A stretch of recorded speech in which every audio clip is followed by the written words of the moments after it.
Em alguns minutos zapeando aqui no YouTube, eu vi um presidente da República e um jornalista zombarem da vacina contra a varíola dos macacos. Foi nesse fim de semana. Eles dizem que não vão se vacinar e ainda fazem uma brincadeirinha homofóbica contra a vacina. Você tá espantado? Então segura aí. Porque logo depois, no próprio YouTube, eu vi um outro canal, um podcaster que tem milhões de seguidores, dizer que tem dúvidas se assistir pornografia infantil é crime. E olha, ele já tinha sido banido do YouTube por apologia ao nazismo. Eu chamei aqui hoje um cara que entende tudo de podcasts para explicar pra gente que mercado é esse e o que está acontecendo. E chamei gente também que entende tudo de jornalismo. Aqui o cara que conduz o podcast mais ouvido do Brasil, Igor Coelho, conhecido como Igor 3K, do Flow. Salve família. Ele conseguiu algo que nós, desde o início do My News, estamos tentando: entrevistar o presidente Bolsonaro. Ainda fez o presidente trabalhar 5 horas, mais de 5 horas seguidas. Eu quero entender que movimento é esse que está atraindo tanta audiência e consegue entrevistar gente tão relevante. Nessa missão comigo hoje vamos também ter o jornalista e professor da USP, Eugênio Butti, o jornalista Bruno Fonseca, da Agência Pública, e o jornalista e professor Heródoto Barbeiro, da Record News, que foi meu parceiro na CBN também. Vamos rodar essa vinheta para começar esse papo.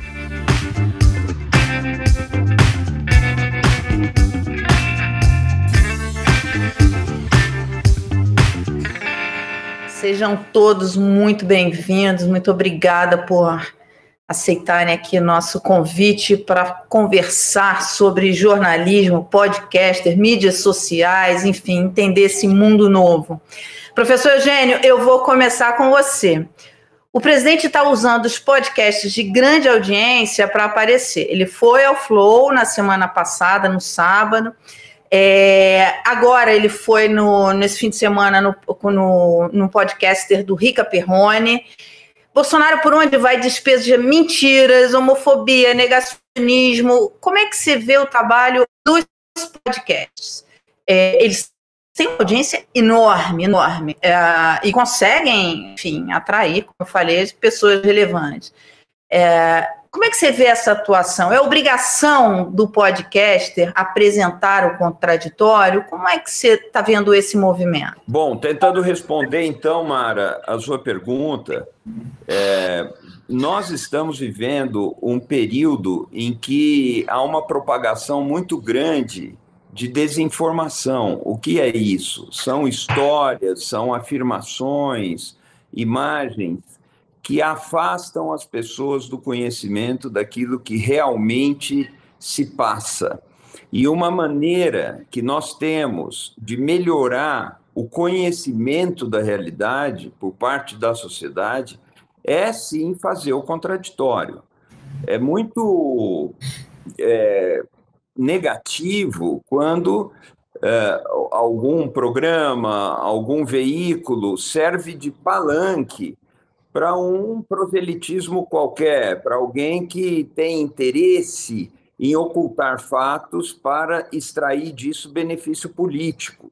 E a única maneira que um repórter pode ter para evitar esse efeito é apresentar o contraditório, claramente. É nosso dever, mesmo que a gente não queira, mas é nosso dever ajudar o eleitor a conhecer os vários lados do que se passa hoje no Brasil. E, para isso, nós temos que ter o contraditório, sem dúvida nenhuma. Mas, professor, olha só, nesse caso específico do Igor, eu vi ali que você, quando ele fala, esse trecho ficou, porque foi muito constrangedor esse trecho da varíola dos macacos, lá da vacina da varíola dos macacos. O presidente fala que não vai tomar vacina. Aí o Igor contrapõe e fala assim, eu vou tomar vacina. Ele está contrapondo o presidente, mas sem... eu achei interessante a forma como ele colocou, porque o presidente é um negacionista. Se ele começa a bater boca com o presidente, e eu já vivi isso aqui no canal, a gente já já faz muito tempo, mas trouxe uma pessoa que um dos entrevistados começou a bater boca, aí ninguém entende, aí favorece a quem favorece claramente ao presidente, se você começa a bater boca. E quando ele, como é que a gente contrapõe, sabe? Isso é uma dúvida que eu tenho, porque a gente, para não entrar na treta, né? Porque se entra na bateção de boca, aí também não traz a informação. Sou eu que falo? Pode ser, Igor. Como é que foi? Aliás, conta pra gente como é que foi isso. Como é que vocês têm uma produção, chamou, quer dizer, porque você ouviu muita mentira e você claramente você foi colocando ali com muito cuidado algumas coisas que você não concordava e que você dizia ali que tinha um probleminha de mentira, sendo muito ali cuidadoso. Eu para fazer esse programa, é um programa atípico e eu não me coloco no lugar de jornalista aqui, eu não estudei como vocês, então, na verdade, minha formação é em letras, sou professor de inglês, então, que assim, eu estou fazendo isso aqui faz 4 anos. Então, para essa conversa, com certeza foi a conversa mais diferente que eu tive ao longo desses 4 anos, e para estar pronto para ela, para me sentir pelo menos pronto para ela, desde o momento que a gente confirmou que o presidente ia vir de fato, que a ABIN começou a vir aqui fazer reconhecimento do local, não sei o quê, porque essa é a 3ª vez ou 4ª que ele marca, né? Das outras vezes acabou tendo que cancelar.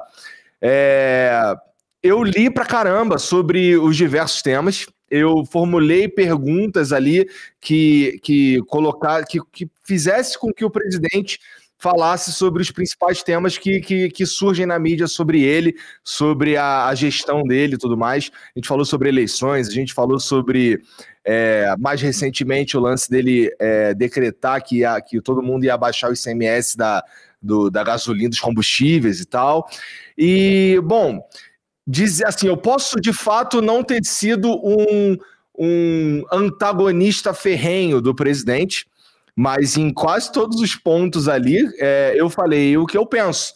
Então, por exemplo, ele falando sobre esse lance do reduzir o ICMS, o meu ponto é que era uma medida que batia bastante no eleitorado, né? Que ele queria, por exemplo, colocar o preço antes da medida e o preço depois da medida num ano eleitoral, e um presidente que está enfrentando aí algumas coisas que tem, algumas pesquisas que são negativas a ele.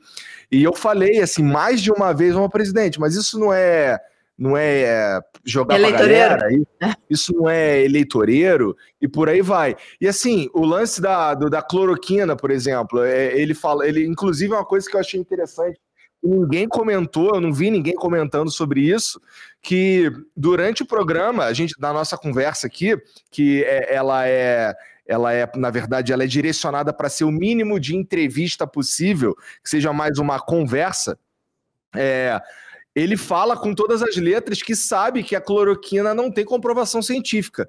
E eu não sei se ele já falou isso antes, mas eu nunca vi. Achei interessante ele falar isso, inclusive no momento eu falo, presidente, você percebe que é importante o senhor falar isso, até para te ajudar, que você sabe que a cloroquina não tem comprovação científica. Achei muito interessante que ninguém falou disso ao longo da semana, e a minha posição, eu nunca desrespeitei nenhum convidado aqui, mas também nunca deixei de dizer o que eu penso. Então, por mais que eu tenha dito de forma branda o que eu penso, e muitas vezes, gente... É porque tem muita gente que fala, e eu não estou falando de nenhum de vocês que estão aqui comigo, mas na internet tem uma galera que não sabe direito o que está acontecendo. Eles nem assistiram o programa. Então... eu falei muitas vezes sobre o que eu acho que estava errado, sobre o que eu acho que ele talvez fosse melhor, inclusive para ele, fazer diferente e tal. Deixei claro para ele que eu não sou Lula, não sou Bolsonaro, não sou nenhum dos dois. Disse para ele com todas as letras, inclusive, que não o conhecia pessoalmente, mas tinha certeza que o pior problema dele era ter se envolvido com política e tudo mais. Então, eu não me coloco no lugar de jornalista, e eu não me coloco no lugar do William Bonner, por exemplo, de ser aquele cara que tem uma postura que impede uma conversa entre dois seres humanos. Então, se ele fala umas coisas aqui e eu discordo, ponho o meu ponto e ele reforça e continua nessa, aí a gente ia parar a conversa aqui no primeiro ponto, porque a gente ia ficar debatendo. Eu já vi isso aqui acontecer várias vezes antes, sabe? Insistir no mesmo ponto, um tentando mudar a cabeça do outro e só não produz nada. Então, a gente fala para a nossa audiência aqui quase todo dia que tudo que é produzido aqui, tudo que sai nessa conversa aqui precisa ser checado. Nada que eu falo, inclusive, pode ser tomado como verdade absoluta, porque, no fim das contas, eu não sou o dono da verdade mesmo, e ainda mais como presidente, né? Com qualquer outra pessoa que tenha uma relevância desse tamanho. Então, eu estou bem tranquilo quanto o desempenho, porque foi exatamente o que eu achei que fosse ser mesmo. Uma conversa que a gente discordaria em diversos pontos. Para conseguir tê-lo aqui, a gente trabalhou durante bastante tempo. Eu confesso que a gente está tentando trazer o Lula antes de tentar trazer o Bolsonaro. Faz uns 2 anos e mais até que a gente está tentando trazer o Lula. Quando o Haddad veio, por exemplo, na verdade, a nossa vontade não é que a gente não queria ter o Haddad, mas é que a gente conseguiu o Haddad antes de conseguir o Lula.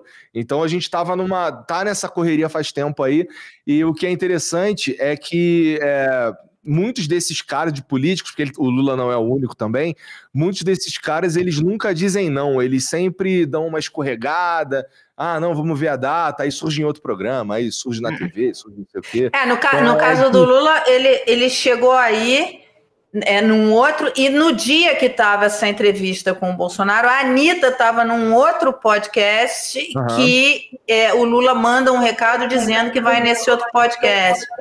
E tudo bem, assim, eu não tenho esse tipo de briga ou ego de não tem que ir no meu programa.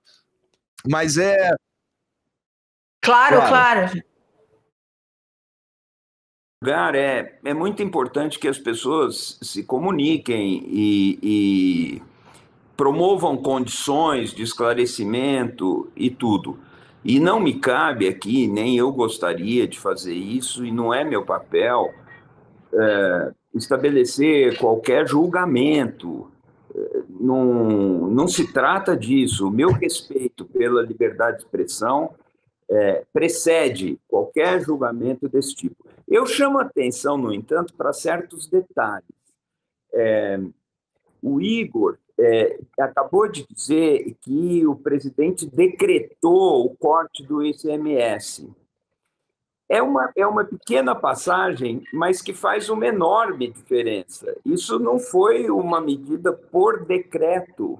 Essa é uma questão legal, que teve uma tramitação no Congresso e não é uma medida que tenha saído da vontade pessoal do presidente da República.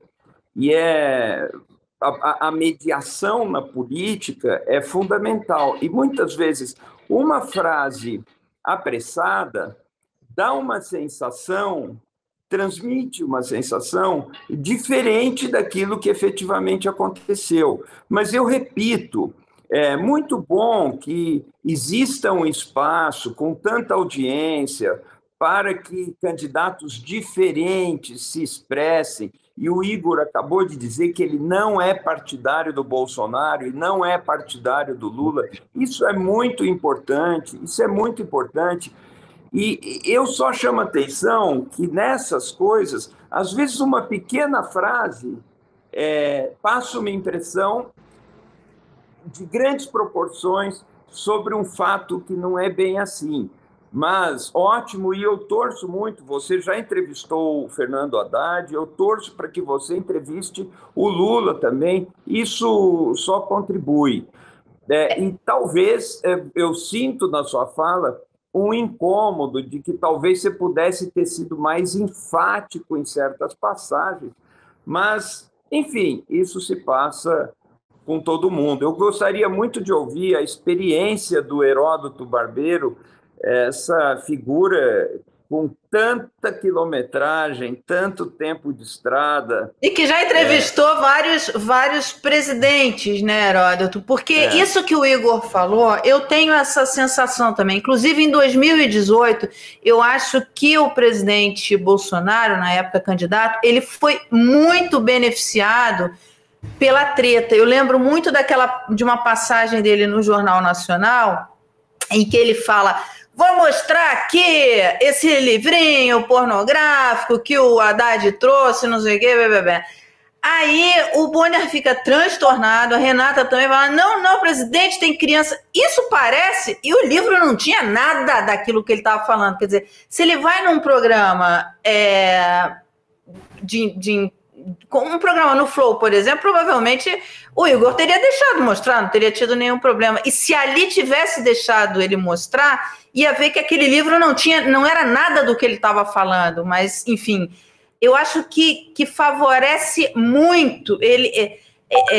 As entrevistas favoreceram muito ele. Primeiro porque focaram muito naquilo que ele dá de braçada: homofobia, racismo, enfim, foram poucas as perguntas, isso de uma forma geral, em todos os programas que ele foi, mas voltadas para a economia, por exemplo.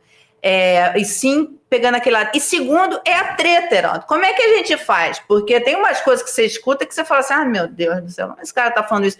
Mas, ao mesmo tempo, o cara é um negacionista. Se você entra para contrapor, vira uma treta e ninguém entende mais nada.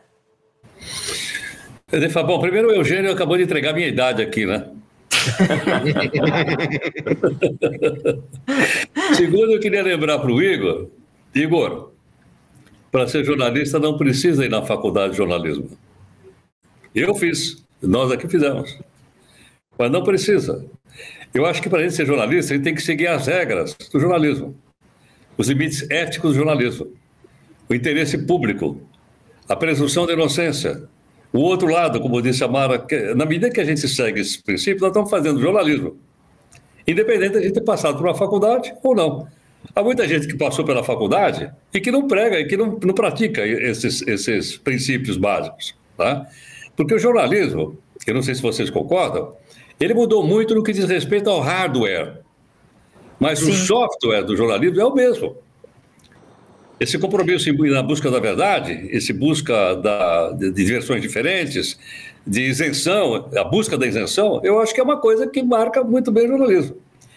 O que acontece nesse momento é que nós estamos, então, substituindo o hardware. Então, por exemplo, quando o Igor fez um podcast com milhares e milhares de pessoas que estão acompanhando, extraordinário, eu acho extraordinário. Estamos atingindo a população. Eu acho que quem não entende são aquelas pessoas que estão um pouquinho distante das transformações pelas quais a condução da notícia, a condução da informação está ocorrendo no mundo.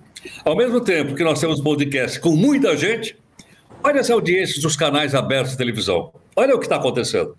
Olha a audiência das rádios de uma forma geral aberta. Olha o que está acontecendo.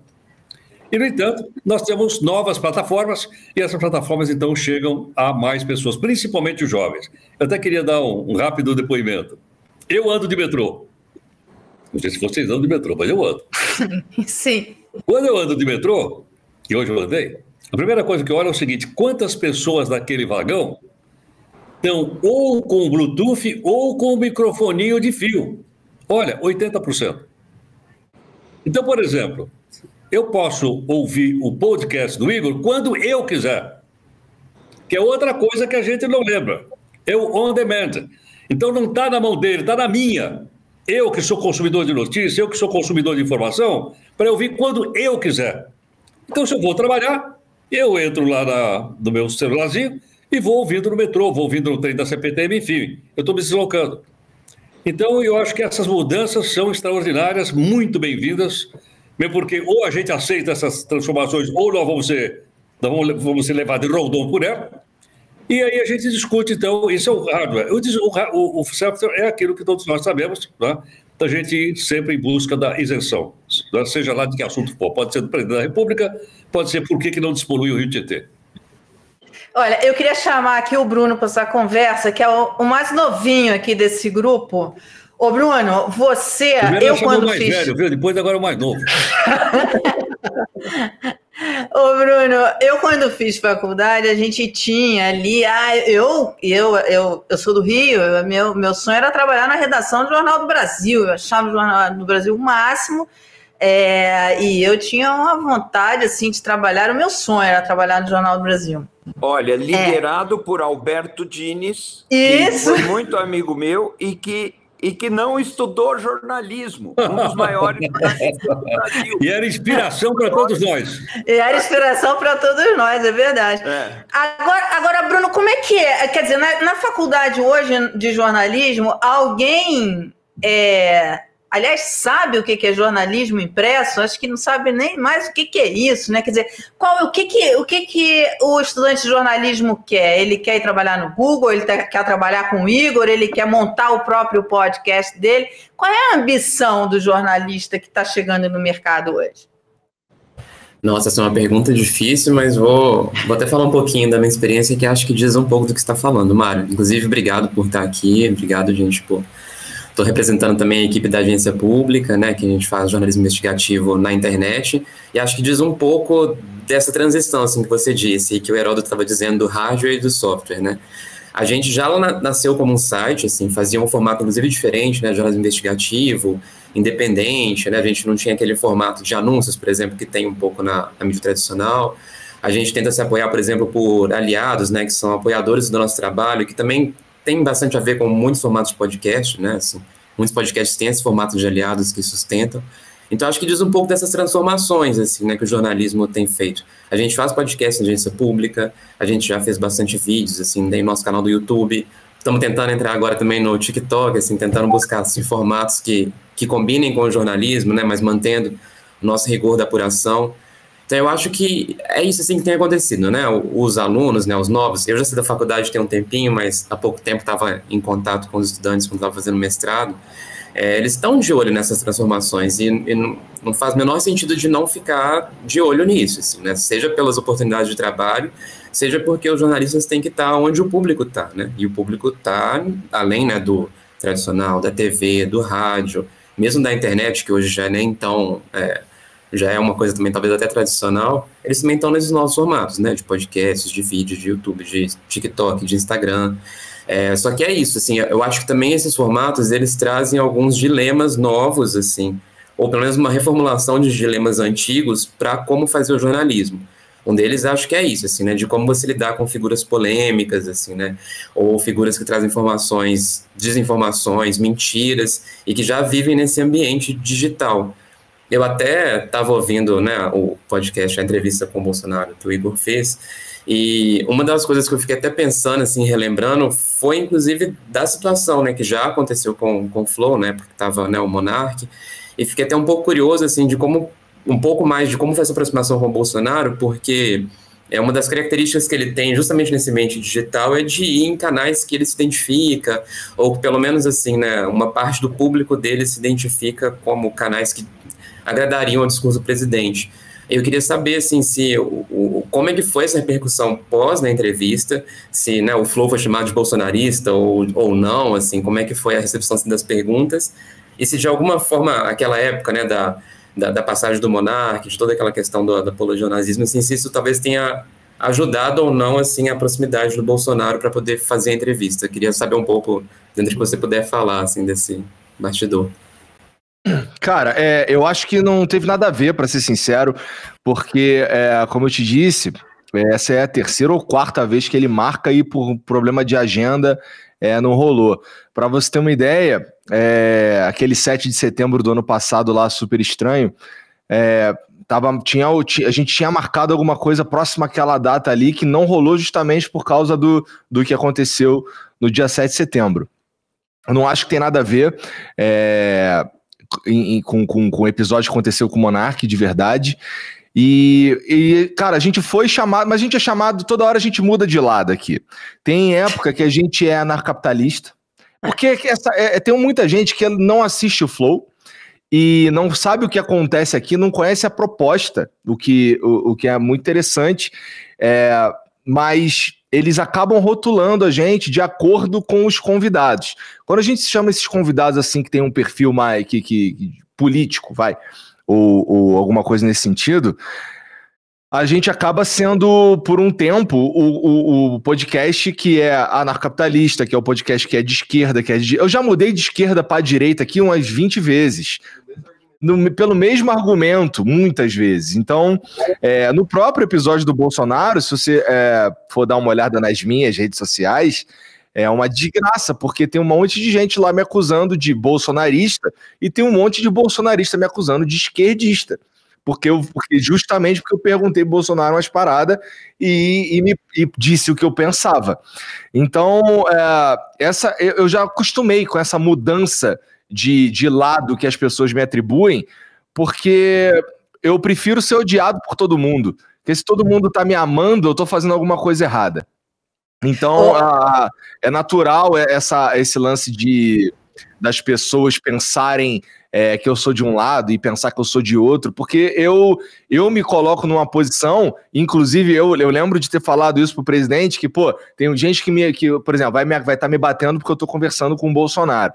Mas, se a gente for falar do que eu penso, assim, de políticas em geral e o que eu acho de medidas, por exemplo, eu sou a favor de uma flexibilização no posse de armas. Mas eu também sou a favor da liberação da maconha, eu sou a favor da liberação do aborto. Então, e aí? Onde é que eu tô? Depende de quem tá olhando e depende de qual corte eles vão pegar e soltar na internet, porque foi isso que fizeram, inclusive, com o Monark. Pegaram um pedaço que ele fala uma parada absolutamente indefensável, ele sabe disso, inclusive a gente já conversou sobre isso várias vezes, mas é interessante que 5 segundos antes ele fala que o nazismo é uma coisa do diabo, é uma coisa horrível, não sei o quê. Já tinha acontecido antes, numa conversa com a Joyce Hasselman, que eles estavam falando sobre o Nordeste, e que o Nordeste seria...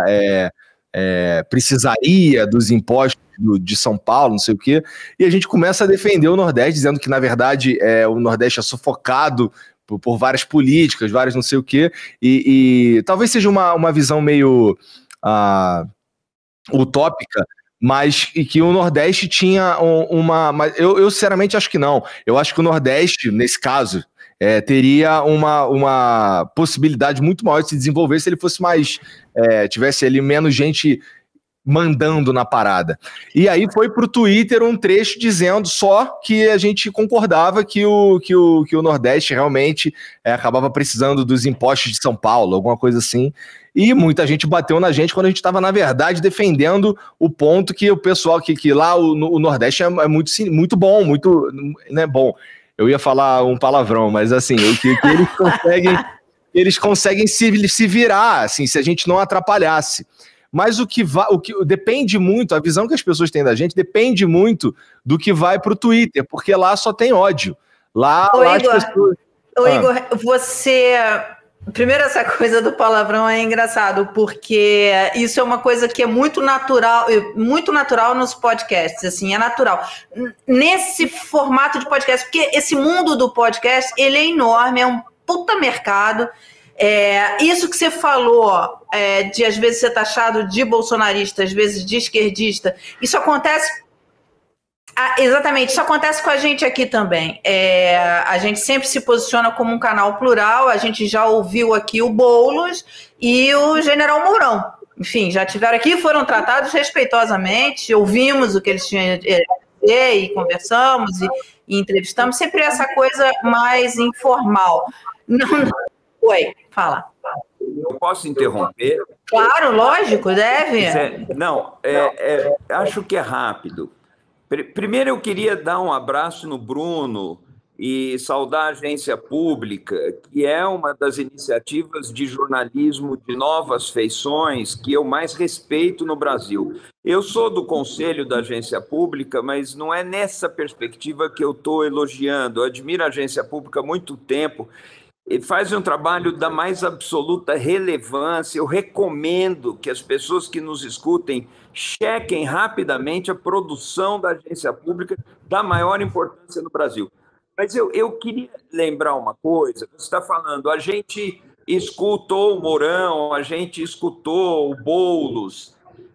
Nós temos hoje uma questão no Brasil que é o seguinte: quem defende a democracia e quem não defende a democracia. E aí o jornalismo não fica no meio do caminho. O jornalismo, isso que o Igor faz, isso que a Mara faz, que o Bruno faz, que o Heródoto faz, só pode existir onde não há censura de Estado, onde existem condições de liberdade de expressão. Isso é democracia. O jornalismo é equidistante entre partidos democráticos diferentes, mas ele não é equidistante quando existe uma oposição entre a democracia e aqueles que são contrários à democracia. E eu interpreto, com boa dose de segurança, que o presidente da República tem dado declarações contrárias à democracia. O que ele tem feito para desacreditar a legislação eleitoral, o que ele tem feito para desacreditar as urnas eletrônicas no Brasil, contra as quais não existe uma única evidência de incorreção, é um desserviço para a democracia. Ora, se as eleições no Brasil não valem, o que vai valer? E aí o jornalismo tem o partido da defesa das instituições democráticas. A única maneira que nós temos de aferir a vontade popular é por eleições livres, eleições regulares.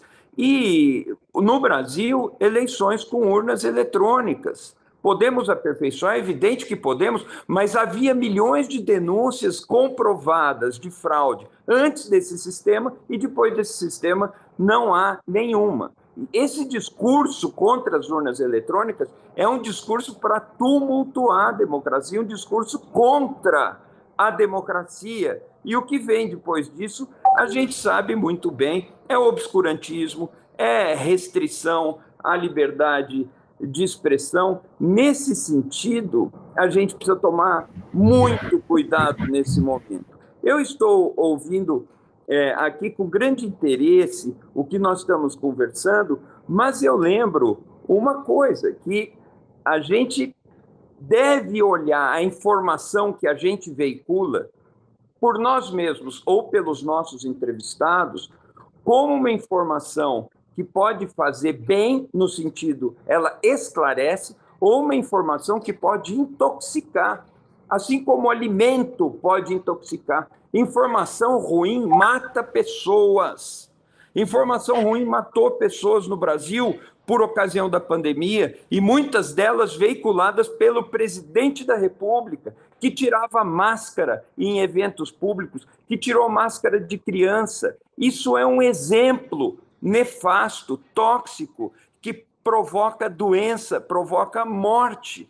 Nós devemos pensar se o nosso trabalho não está levando esse tipo de coisa tóxica para as pessoas. Isso é a responsabilidade do comunicador. Eu fico muito animado quando eu ouço o Igor dizendo que estudou para fazer as entrevistas. É isso mesmo.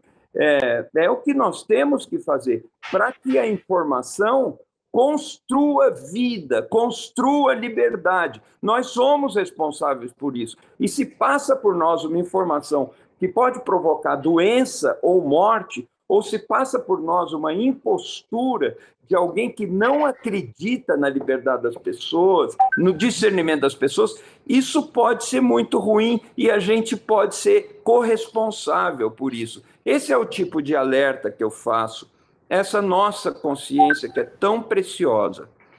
Agora, uma coisa que eu percebi, primeiro, né, essa enorme audiência e ela crescente, e ela se multiplica, enfim. E o que eu achei importante, complementando isso que você está falando, Eugênio, é o seguinte, é que na hora que o presidente se mostra e que ele vai falando, inclusive quando ele faz as piadinhas homofóbicas com o Igor e tal, ele se mostra, ele se desnuda ali. E eu acho que isso é importante, porque aí você sabe o quão tosco e antidemocrático é o presidente, entende? Porque ali Eu fiquei impressionada, Igor, porque você deixou, ele foi ficando, conforme ele ia ficando à vontade, ele ia abrindo o coração e ele ia se mostrando. Eu vi alguns, não muitos, mas alguns jornalistas criticando, achando que não deveria e tal, mas eu acho isso e a Agência aos Fatos entrou na sequência e foi destruindo ali cada uma das fake news que ele falou, das mentiras que ele falou. O Igor pontuou bem ali, sem entrar na telha, ele foi pontuando, mas, Heródoto, você que é esse cara budista, que é esse cara de uma paciência, de uma elevação espiritual, como é que a gente aguenta passar por isso? Bom, primeiro você tem que rapar o cabelo, botar um manto amarelo. Mas olha, nessa sequência interessante que você está conduzindo o programa, muitas vezes na entrevista pode escapar uma coisa que não é verdade. E eu acho que muitas vezes cabe ao entrevistador debater. Entrevista é entrevista, debate é outra coisa. Entrevista é assim, eu pergunto, você responde. Né? Se você me chamar para debater, como nós estamos aqui, a gente fala, debate, etc. Mas tem determinados momentos em que o entrevistador ele precisa confrontar, sim, o entrevistado. Principalmente se ele perceber que aquilo que está sendo dito não é verdade. Que aquilo é uma forma de esconder a verdade. Eu acho que é missão, sim, de dizer, olha, não é bem assim, né? Há outra versão diferente dessa.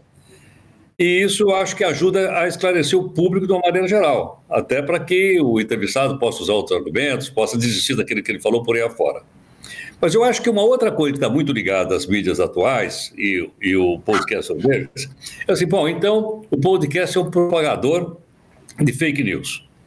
Bom, a palavra fake news, você sabe muito melhor do que eu, é uma coisa que é recente, ela nasceu agora. No entanto, utilizar uma fake news é tão velho quanto a República Velha Brasileira. Só que antes era chamado de notícia falsa, hoje chama fake news. Fake news está mais na moda. Tá? Se eu voltar um pouquinho para trás, em 1922, o candidato a presidente da República era um cidadão chamado Arthur Bernardes, ele era de Minas Gerais. Era aquela política do café com leite, São Paulo, Minas, era a vez dele. Muito bem. Os militares estavam absolutamente contra ele. Contra. Havia já rebelião em quartel, tiroteio, enfim, os militares formavam um partido político visível no Brasil nessa época. Bom, o que se fez? O Jornal do Rio de Janeiro, não me lembro o nome agora, ele vai e publica uma carta de próprio punho, escrita pelo Arthur Bernardes, esculhambando com o Exército e esculhambando com o Marechal Hermes da Fonseca, que era nada mais nada menos do que o presidente do Clube Militar. Bom, os militares tentaram pegar em arma. Houve uma ameaça de rebelião armada no Brasil. Bom, aí o Arthur Bernardes foi lá no jornal e falou, escuta, essa letra não é minha. Bom, hoje eu acho que uma fake news, você, com a rapidez que nós temos de tudo, a gente é capaz de apurar rapidamente. Na época, como todo mundo sabe, levava 24 horas. Eu falava, não, essa letra não é minha. Essa assinatura não é minha. E foi comprovado que a assinatura não era dele. E por pouco, muito pouco, ele não foi impedido de assumir a presidência do Brasil no finalzinho de 1922. Ele governou de 22 até 26. É verdade que no estado de sítio teve rebelião em São Paulo em 24, a confusão dos diabos. Mas era mentira. Aquilo foi forjado. Isso é um exemplo.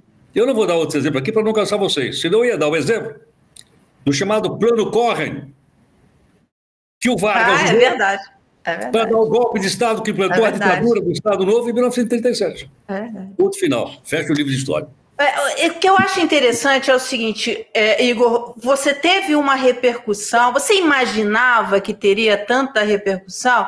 E aí todas as mentiras que foram faladas do presidente, o Hélio Gaspari, a coluna do Hélio Gaspari, quer dizer, que é um lugar mais nobre para estar que a coluna do Hélio Gaspari, Igor, você estava lá, Hélio Gaspari dedicou explicando aquilo, quando o presidente nega que teve golpe, que não houve golpe, que foi votação no Congresso e um bando de mentira, o Hélio Gaspari dá uma aula e ele, inclusive, coloca lá o link para Quem quiser ver a entrevista. O Globo, a Folha, enfim, vários canais, nós mesmos, quer dizer, todo mundo se mobilizou desmentindo o presidente. Quer dizer, se não fosse esse alcance, não teria mobilizado tanto. Foi a semana inteira, né? Quer dizer, essa entrevista que você fez mobilizou ali o jornalismo a semana inteira, desmentindo o presidente, porque afinal de contas era o presidente da República, e desmentindo o presidente e tal. Quer dizer, a minha pergunta para você, Igor, é a seguinte: como é que você foi parar em podcast? Isso, você como é que você criou o Flow? Você me disse que não é jornalista. E aí, como é que você criou? Você era gamer, né? A gente tem um editor aqui que é seu fã e estava aqui. Ele é do Rio, ele é do Meia. Teve uma época da minha vida que eu vivi no Meia, porque meus avós eram de lá, e a gente teve uma época que a gente passou lá no Baixo Meia, e que a gente brincava, tem grandes amigos lá, e ele tá aqui, não, ele é do Meia, fala pra ele que você também morou lá e tal. Como é que você foi parar? Como é que você criou o Flow? Como é que o Flow virou essa... Eu sou uma jornalista que tenta empreender, estou aqui tentando montar um canal, enfim, tentando trazer o presidente, tentando trazer o Lula, enfim, que não vem, nem ele, nem o Lula, não vem, os outros todos já vieram, mas esses dois não vêm. Como é que você foi parar nisso? Como é que nasceu o podcast? Bom, primeiro eu não sou exatamente do Meyer, porque na minha visão lá, os caras que eram do Meyer ali era como se fosse a nata da minha região. Eu, na verdade, eu sou eu morei muitos anos no Rocha, mas já morei no Jacaré, já morei no Caxambi, mas eu sou da região ali. Inclusive, eu fiz faculdade lá no Meyer mesmo, na universidade que acabou, né, junto com a Gama Filho. Frequentava o Baixo Meyer lá pelo menos algumas sextas-feiras aí, quando eu estava na faculdade. Eu estudei na Gama Filho também, hein, Igor? Só que eu fiz direito lá. Só que lá eu fiz direito. Já era Gama Filho, né? Já era Gama Filho, já era universidade. Bom, mas assim, eu vim parar o Flow. Ele nasce de uma insatisfação com a vida minha e do Monark. E assim, logo do primeiro episódio a gente encontrou o Jean, que estava meio insatisfeito também. Então, a gente estava fazendo as nossas coisas, na verdade eu fazia live stream de jogos e tal. Em questão de grana, eu estava até bem tranquilo, mas eu não estava feliz com o que eu tinha me tornado na minha vida, sabe? Assim, a internet, ela precisava que eu fosse um cara que eu não era. E aí eu tava morando em Curitiba nessa época, que eu mudei para lá em 2016, e em 2016 mesmo eu conheci o Monark e o Jean. E em 2018 a gente eu entrei numa de, preciso fazer uma parada diferente, cara, isso daqui não tá legal para mim. E eu fui conversar com o Monark pra gente começar um projeto novo. E que, na verdade, não era para ser um podcast. Na verdade, a minha sugestão era um canal de unboxing. A gente ia comprar umas paradas que fosse interessante e fazer uns vídeos ali mostrando o que era, como funcionava, não sei o que, um troço mais com menos impacto. E aí o Monark veio com a ideia, cara, vamos fazer um podcast com um vídeo que a gente consegue... E aí a gente consegue usar a maior ferramenta de busca que tem, quer dizer, a segunda maior, que é o YouTube. Porque os podcasts até então, eles não estavam no YouTube, o que para nós era um erro estratégico brutal, que estar no YouTube é importante para que você... Na verdade, a gente está em todos os lugares que deixam a gente upar o nosso conteúdo. Então, o máximo de lugares possível, com o máximo de pessoas replicando o nosso conteúdo possível, mesmo que a gente não ganhe dinheiro com isso, a gente permite que todo mundo use o nosso conteúdo. E, bom, a gente veio fazer esse programa como ele nasce, a gente conversando com os nossos amigos, porque como a gente já tinha uma história na internet, a gente conseguia convidar uns caras que eram da internet, começou lá em Curitiba, e a ideia sempre foi de ser uma conversa. Esse lance de chamar de entrevista, quem chama de entrevista é geralmente a galera que chegou agora no Flow, porque, inclusive, a gente mantém essa máxima de que a gente evita que seja uma entrevista, porque eu já tive pessoas aqui que estavam no perfil do entrevistado e foi horrível, o cara não propõe nada, o cara não fala nada, o cara se pergunta para ele qualquer coisa, o cara dá uma resposta seca e tal. Então a gente tenta manter essa linha da conversa. E esse é o propósito desde o começo. Quando a gente criou, que a gente estava lá em Curitiba ainda, eu lembro que a gente parou para conversar um dia para a gente dizer quem seriam os caras que a gente tinha muita vontade de conversar. E aí, pô, cada um foi dando os nomes e tal. Mas aí quando a gente muda para São Paulo, que foi em 2019, logo depois, acho que ficou 4 meses só em Curitiba, alguma coisa assim, a gente muda para São Paulo e como a gente sabe como funciona o YouTube, a gente começou a produzir muito mais vezes por semana. E quanto mais você produz no YouTube, a sua chance de dar certo é muito maior. E a gente só foi dar certo de verdade no meio de 2020. No meio da pandemia, então? Foi sim. E aí a gente começou a perceber que a gente conseguiria chegar muito mais longe, especialmente porque a gente conseguiu conversar com todos os candidatos à Prefeitura de São Paulo naquele ano. Então, passou a ser uma meta, de certa forma, quando chegasse em 2022, conversar com os presidenciáveis. E a gente trabalhou para isso, pra caramba, sabe? A gente construiu todo o cenário, porque no começo só tinha o Flow, e a gente sabia que esse lance de ter só o Flow assim, não tinha um cenário, não era bom nem pra gente em questões financeiras, em questão de relevância, em questão de audiência. Então a gente foi criando todo esse cenário. Muitos dos programas que existem hoje, que hoje tem um montão de programa parecido com o nosso, muitos deles, assim, pelo menos lá no começo, ali em 19, 20, até o começo ali de 21, ou a gente colocou o dedo mesmo, a gente foi lá, as pessoas chamavam a gente, pô, me ajuda nisso aqui, não sei o quê, ou a gente criou, ou a gente foi, e talvez até hoje seja, uma referência, tanto que teve uma época que todos os programas como esse, eles tinham, se bobear até hoje, era uma mesa, umas cadeiras inclusive iguais às nossas, uma cortina e uma TV, que foi como a gente começou.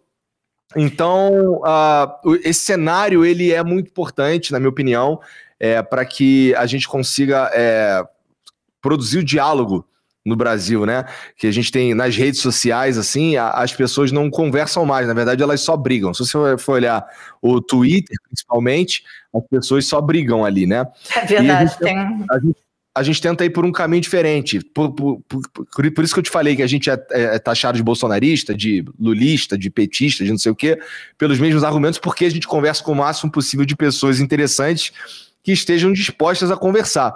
Inclusive, eu acho que essa é uma das razões para que algumas pessoas não venham aqui, porque existe a possibilidade de você ir em programas parecidos com esse, que ninguém vai, de fato, dizer algumas coisas que sejam incômodas, né? Uhum. Porque por mais que as pessoas digam que eu fui muito brando, não sei o quê, tá ali, todas as questões espinhosas estão ali e tudo que eu penso também tá ali. E o Eugênio estava falando mais cedo sobre censura e tudo mais aí no país, eu concordo com 100%, mas eu só queria deixar aqui no ar que a gente já vive um cenário de censura, de certa forma, partidário, porque, por exemplo, se você for agora pesquisar no YouTube aí Bolsonaro Flow, você vai ver que você não acha o programa. Você acha todo mundo comentando, você acha corte, você acha não sei o quê, mas o programa você não acha porque o YouTube fez um movimento de esconder esse programa. Se você pesquisar, por exemplo, Carlos Tramontina Flow, é o primeiro resultado. Se você pesquisar qualquer outro nome e Flow, você vai ver que aparece lá para você o programa. Mas no nosso caso, não tem. Eu sei que é diferente, porque ele estava falando de uma política de Estado e tudo mais, mas a gente, as Big Techs, né, as redes sociais, elas meio que estão fazendo esse trabalho de esconder determinado conteúdo, ainda que esse conteúdo tenha tomado todos os cuidados para que as pessoas que estão assistindo aquilo ali não sejam levadas pelas mentiras que são ditas ali, de certa forma. Inclusive, no programa com o Bolsonaro, e eu vou fazer isso em todos os presidenciáveis, de 15 em 15 minutos tem uma tarjinha ali dizendo para as pessoas irem pesquisar o que é dito. É verdade, eu vi. Não é meu papel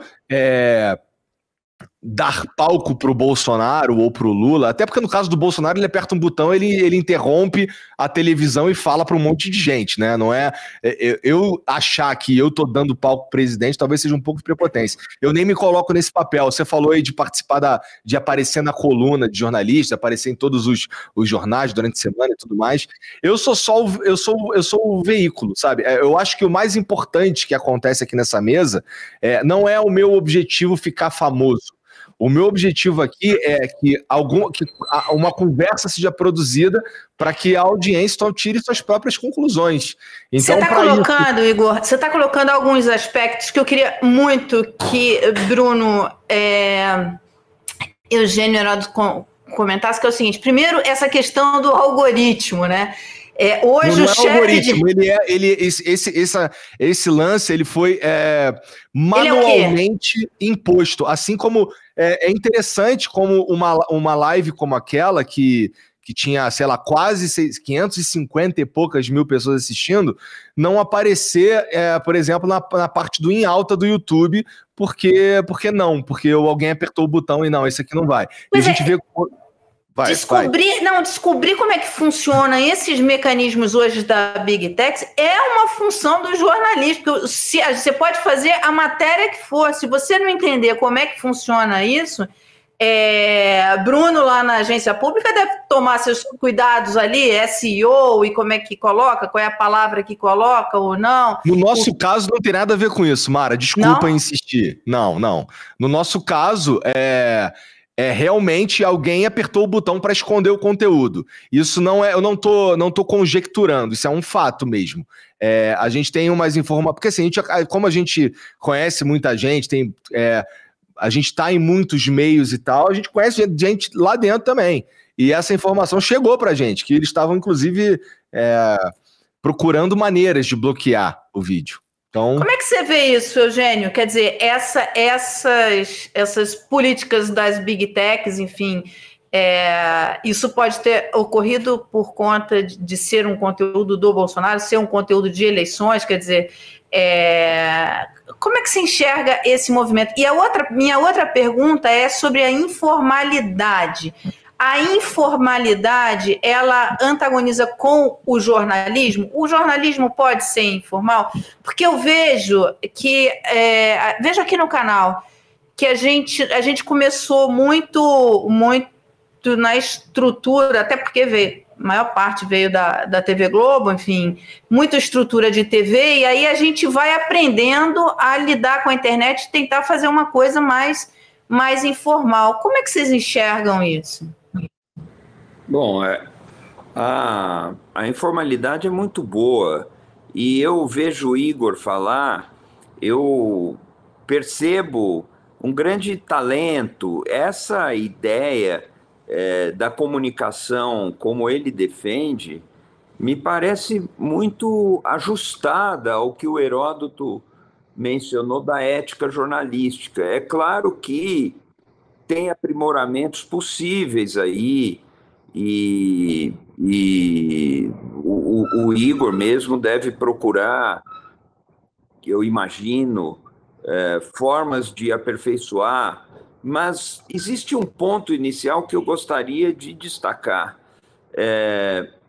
que é o talento, a capacidade de estabelecer elos com as pessoas, de agregar uma audiência e, de outro lado, essa preocupação de se preparar, a preocupação de manter uma independência, de deixar claro que ele não apoia Bolsonaro, assim como não apoia Lula. Isso eu imagino que é muito importante e imagino que para o próprio projeto do Igor seja importante, mas a informalidade é uma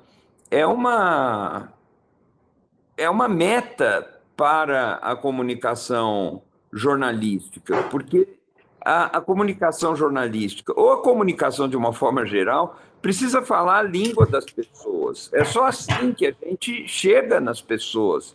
Isso é um problema, inclusive, das campanhas políticas, que muitas vezes falam uma linguagem empolada demais, exageradamente austera, chega a ser quase uma impostura de seriedade, quando, na verdade, não existe seriedade por trás de toda aquela carapaça sisuda.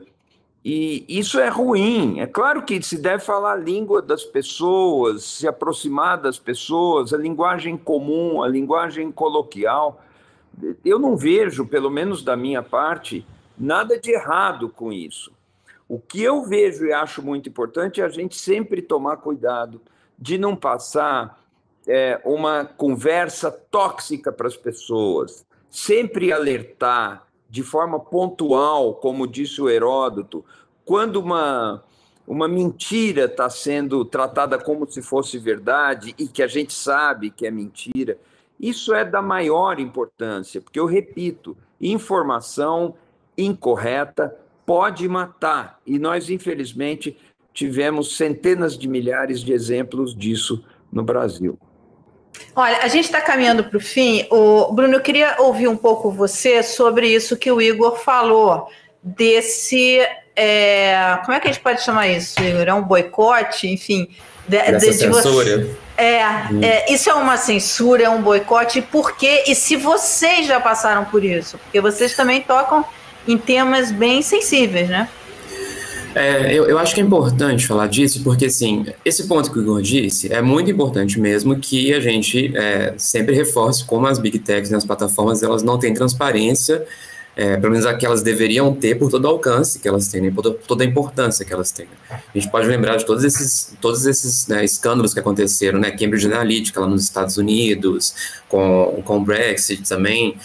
Tiveram vários, né, eventos onde era importante que a população soubesse como a circulação de notícias e de conteúdos que envolvem política, né, decisões presidenciais, né, assim, mudanças, né, de Constituição, elas não tiveram transparência para dizer que conteúdo estava sendo promovido, qual conteúdo não estava. Acho que avançou um pouco, né? Hoje em dia você tem algumas informações a mais, você consegue ver, por exemplo, biblioteca de anúncios no Facebook, quanto determinados órgãos, né, gastaram para poder anunciar no Facebook. Mas o que eu acho que talvez seja legal de destacar nessa questão é porque essa é outra discussão que às vezes eu vejo muito enviesada, indo para um outro caminho um pouco complicado. O próprio Bolsonaro mesmo, né, ele é crítico, por exemplo, à moderação em plataformas, né? Teve toda a tentativa de aproximação com Elon Musk, que o Elon Musk deveria comprar o Twitter, que o Twitter seria um lugar melhor e que, né, ele tem inclusive receio de que a conta dele seja banida. Mas o que eu acho importante é que, assim, isso é colocado como se pessoas de esquerda, ou apenas assim, fosse uma demanda apenas de pessoas de direita, de que as plataformas fossem totalmente livres. Mas eu acho que é importante a gente mostrar que essa liberdade ela só vai acontecer se houver transparência e responsabilização das plataformas. Então, isso que o Igor disse, por exemplo, é importante, né, que o YouTube, por exemplo, seja mais transparente em relação a quais conteúdos eles promovem e quais que eles derrubam, qual que eles aumentam o alcance e quais que eles diminuem. Quais são as regras disso? Porque isso interessa a todo mundo.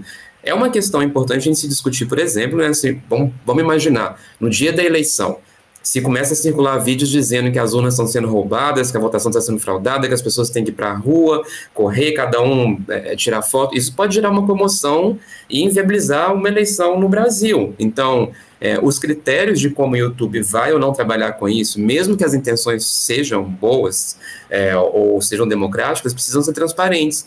Então, acho que isso é uma questão que deveria, talvez, assim, mais unir do que divergir, porque não vai existir essa democracia nas plataformas, que tem um alcance muito importante, se elas não forem transparentes. E não se resolve isso só com aquele discurso de as plataformas têm que ser livres, tudo que pode ser postado aqui não tem que ser moderado. Acho que tem que se deixar bastante claro assim, quais são os critérios dessa moderação, que tipo de conteúdo vai ser ou não derrubado, vai ser diminuído ou não, como as pessoas podem recorrer em relação a isso, inclusive por injustiças podem acontecer, mas eu acho que isso diz de todo esse movimento que é muito importante para a gente pensar na nossa democracia hoje, né? Se o YouTube entendeu que o podcast do Flow o Flow, a entrevista com o Bolsonaro não deveria ter alcance porque o Bolsonaro estaria dizendo informações prejudiciais à democracia, acho que isso tem que ser claro, tem que ser dito como que isso foi reduzido e quais informações são essas.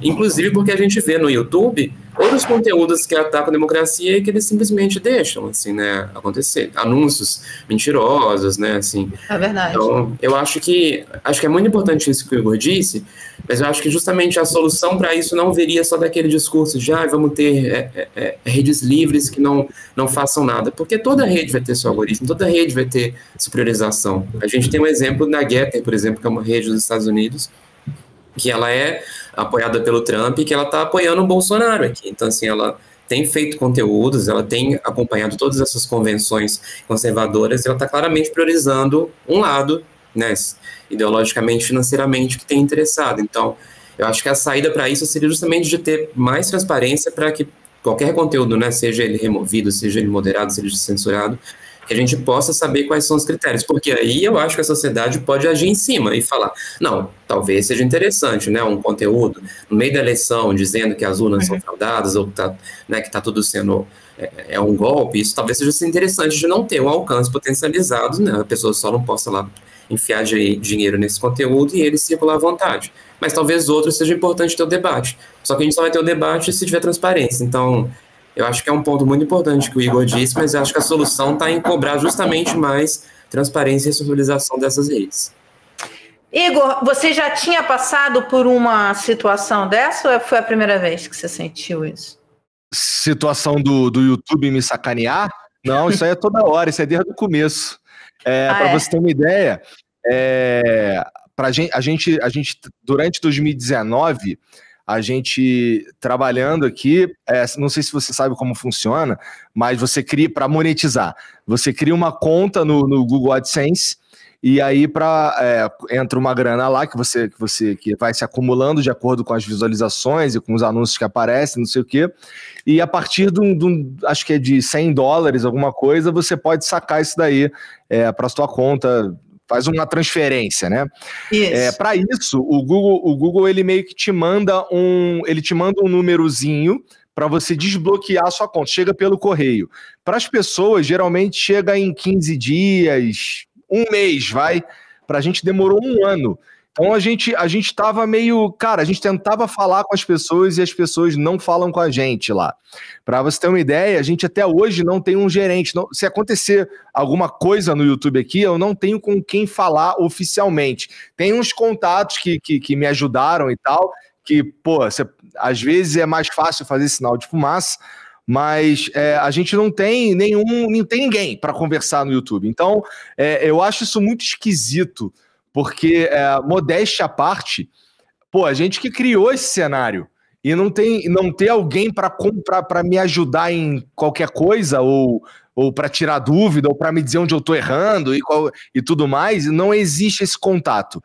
Quando a gente ficou desmonetizado, a gente ficou 2 meses desmonetizado, foi uma guerra, porque a gente não conseguia falar com as pessoas e as coisas aconteciam no último dia do prazo, sabe? Então, eu não tenho amor nenhum pelo YouTube, inclusive. Eu costumo dizer aqui, e digo de novo, que eu seria mais feliz, eu acho, que se essas redes sociais desaparecessem cara, eu ia fazer outra coisa, eu ia dar aula, eu ia fazer qualquer coisa.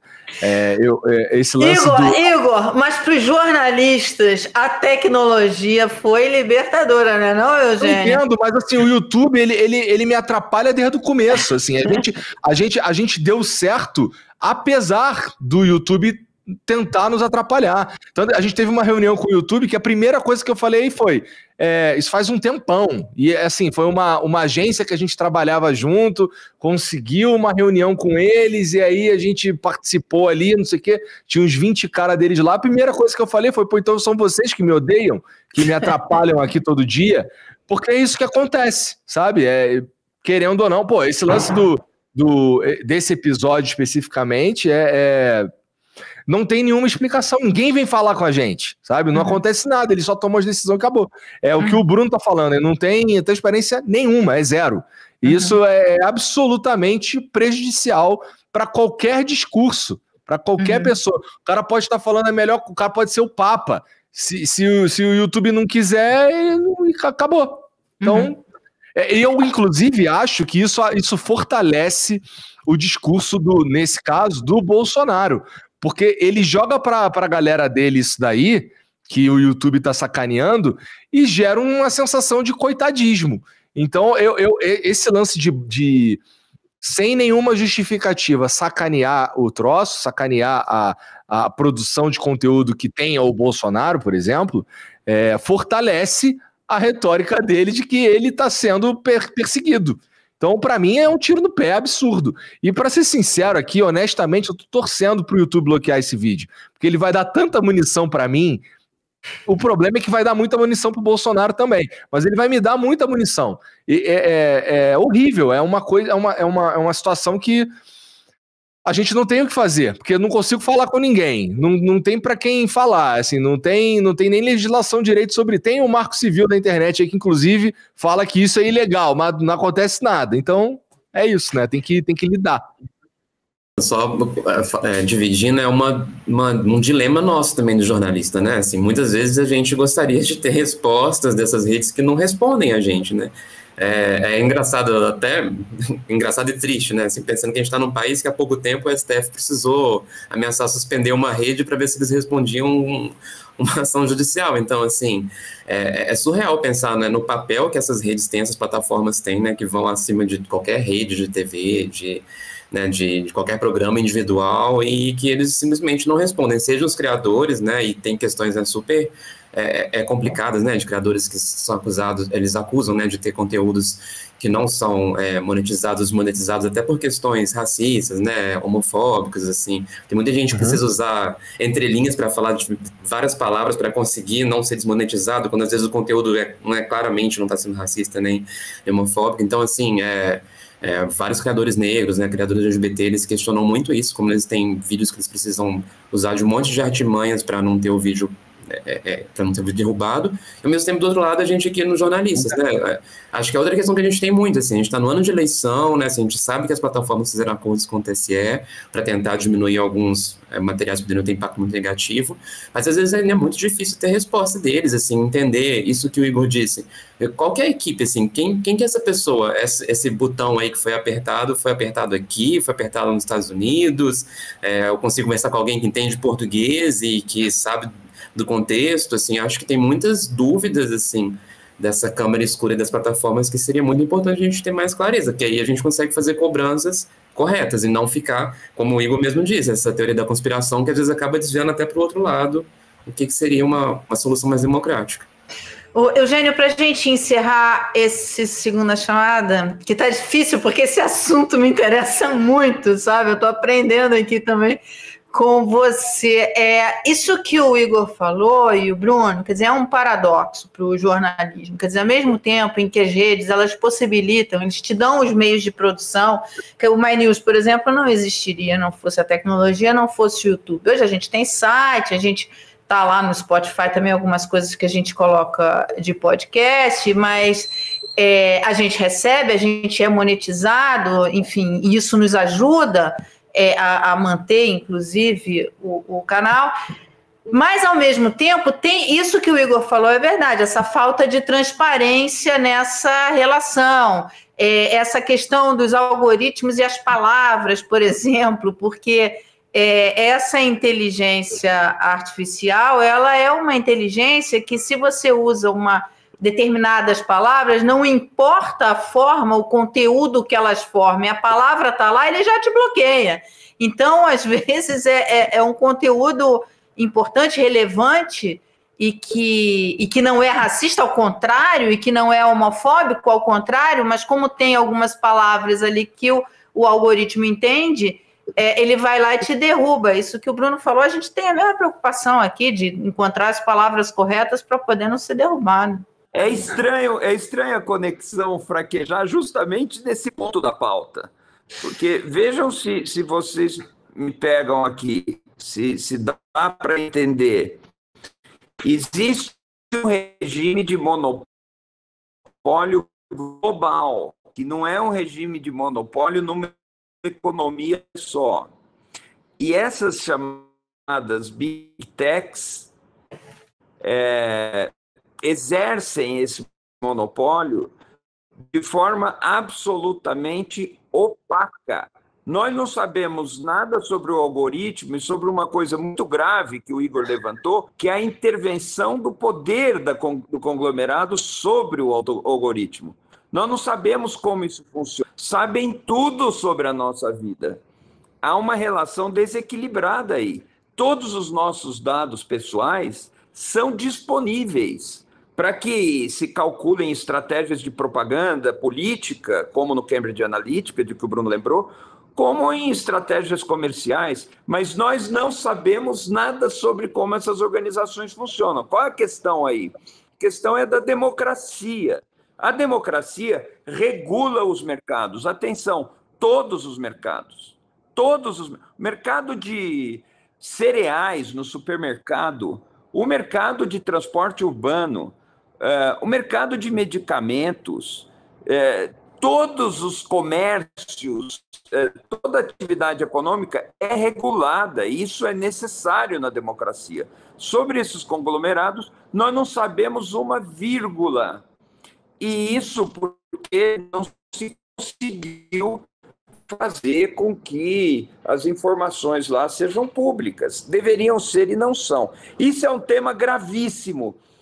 E talvez merecesse até um outro programa, Mara, porque é um tema da maior gravidade. Estados Unidos está tentando, através de iniciativas de senadores e outras coisas, quebrar esses monopólios. A Europa, na União Europeia, fez alguns movimentos nessa direção.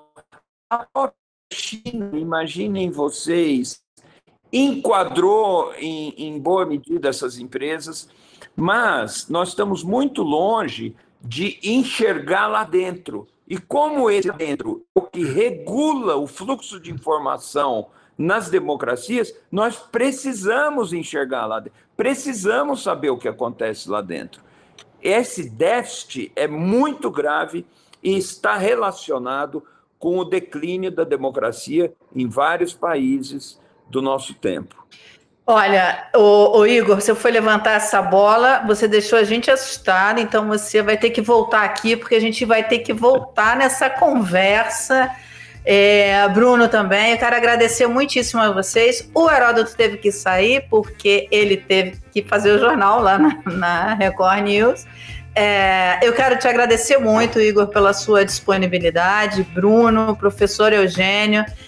Acho que a gente tocou em temas muito relevantes aqui e eu espero encontrar vocês de novo para a gente voltar nessa conversa, né? Agora, Igor, eu chamo tudo de conversa, chamo mais nada de entrevista por sua causa, viu? Agora comigo é só conversa, tá bom? Você não me entrevistou, a gente conversou aqui, todos nós. A gente conversou, é verdade, né? Aqui foi conversa mesmo.